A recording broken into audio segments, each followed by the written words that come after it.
Visus, kurie šiandieną pradeda naujuosius mokslo metus, visus, kurie pradeda rudenį ir tikisi, aišku, gerų permainų, smagių permainų savo gyvenime. Mes su jumis ir reaguojame į kiekvieną įvykį. Ir rugsėjo 1 taip pat. Taip, rugsėjo 1, kaip žinia, moksleivių ir studentų šventė, pagrindė.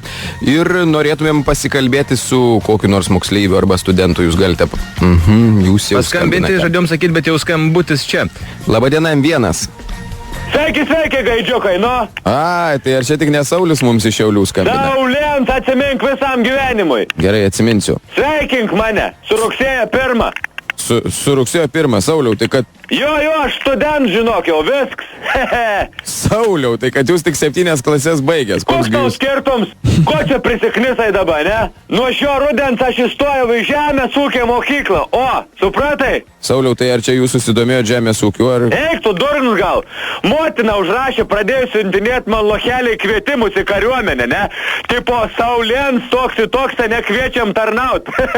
Aš jiems sakau, man Šiaulių gatvės į kaip karo zoną. Aš pats kiečiausias karis. Šas, galiu 6 paguldyti, ne? Aš kaip desantininkas galiu.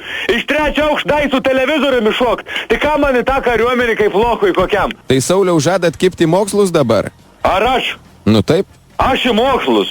Tu durns gal. Aš dabar išgyvenu šiaip didžiausią gėdą gyvenime. Va, buvau nuvaręs prieš 2 dienas, davė 6 knygas.